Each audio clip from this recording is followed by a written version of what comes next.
It sure is a cooler morning than what we expected, right? Temperatures are cool and it's clear skies out there, and we also have some calm winds. That's going to continue to be the theme for the next couple of days until we reach the weekend, and that's when we're going to start seeing our clouds begin to increase and also our rain chances are going to increase going into next week. Also, keeping an eye on Hurricane Melissa, which is now expected to become a major hurricane. Not going to bother us any, but we are going to be seeing impacts in Hispaniola, Jamaica especially, and even parts of Cuba. Those are some areas that could be seeing mudslides and up to a foot to maybe 2 feet of rain.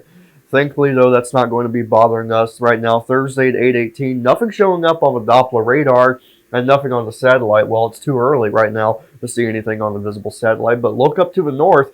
We already have some freeze warnings and frost advisories showing up in the Appalachian Mountains of North Carolina. None here for South Carolina yet, but it's actually cooler this morning than what we thought it was going to be, and so we actually have temperatures right now in the 30s. We're looking at 38 in Rock Hill and 39 in Cheraw right now, and even 46 right here in downtown Charleston. So temperatures are a lot cooler. Originally, we only thought they were going to be in the mid-40s for everybody, but we're actually seeing temperatures in the upper 30s for some parts of South Carolina. The first time that's happened this season.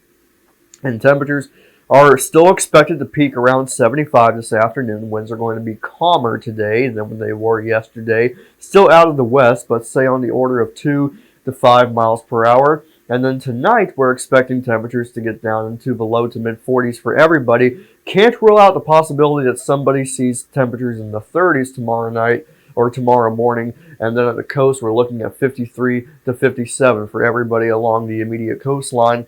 Tomorrow, much of the same as we're seeing today, with temperatures in the low to mid-70s. Some folks in the upstate say Rock Hill and Cheraw could stay in the upper 60s. Otherwise, everybody is expected to remain in the low to mid-70s. We're looking at the warmest conditions being in the southern part of the state, say around the Low Country and in the CSRA. Our next rainmaker is going to come our way on Monday and really last all throughout next week. So enjoy the sunshine while we have it, because the weather pattern is going to be changing going into next week. This is the GFS model, the American model.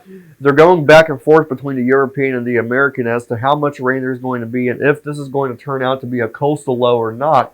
Regardless, this scenario shows a cold front pushing through, and with Melissa down here in the Caribbean, this is actually going to push on through and push Melissa out to sea, and so that's the reason why we're not going to be seeing any impacts from it, but we're still going to be seeing a good dose of heavy rain at least on Monday.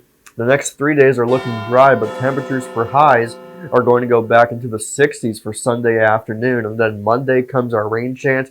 We're actually in the low to mid 60s for highs on Tuesday and Wednesday of next week. But notice there's not that big of a spread between low temperature and high temperature. That's a good indication that we have lots of humidity in place. Temperatures are still expected to be in the low to mid 40s during this time. And we don't have any rain icons yet for Tuesday and Wednesday. That's just because the rain chance is lower than 40%. That's not saying that rain is impossible. It's just not likely. And then finally, the rain chance starts to decrease going into Thursday of next week. So we've got 4 days where we could be seeing widespread scattered showers. Not really looking at severe weather, just some good heavy downpours. And it's going to be cold rain too, because we're going to see temperatures in the 40s in the mornings and 60s in the afternoon.